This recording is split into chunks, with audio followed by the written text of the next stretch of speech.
I started sleeping poorly. Around the second month, I began waking up at the same time every night, 2:30 a.m. No alarm, no noise, just awake. At first, I'd lie there staring at the ceiling, waiting for sleep to come back. Then I noticed something else.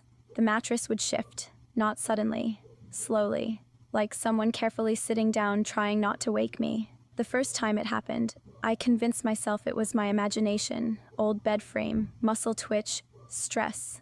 The second time, I felt the weight. It pressed near my legs, then settled. The bed dipped and stayed that way. I held my breath. The room felt colder immediately. My chest tightened and I realized I couldn't move. I knew about sleep paralysis. I clung to that explanation like a lifeline. Then I heard breathing. Not loud, not threatening, tired, measured, close enough that I could feel it disturb the air near my ear. I forced my eyes open. Someone was standing beside my bed. Not a shadow, not transparent. A solid outline of a person wearing something long, like a coat or scrubs. I couldn't see a face, but I knew they were looking down at me. I reached for my phone. The screen stayed black. The figure slowly sat down on the edge of the mattress. The bed sank further. The weight was undeniable. I felt it through my legs, my hips, my spine. Then the figure leaned closer and whispered, gently, almost embarrassed, "I'm sorry. I thought you were one of my patients." The pressure lifted. The cold faded. I gasped and could move again. The room was empty. The next morning, the bathroom light was on. The medicine cabinet stood open. My painkillers, ones I only used occasionally, were lined up neatly on the counter, labels facing outward. That's when I stopped telling myself I was imagining things.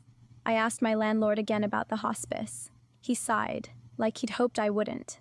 "End-of-life care," he said, "mostly overnight patients." I asked if anyone had died in my unit. He shook his head. "Not a patient." He hesitated, then added, "The nurse lived there, worked night shifts, never slept much, passed in her sleep." After that, the activity increased. Lights turning on by themselves, the sound of soft footsteps in the hallway. Sometimes I'd wake up and feel the bed dip, but nothing else would happen. No whisper, no breathing, just presence. It never felt angry, just confused, tired.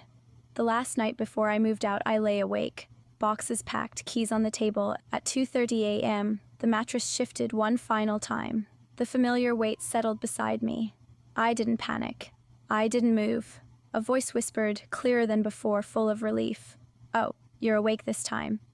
The weight lifted. I moved out the next day. I've never lived anywhere that quiet again.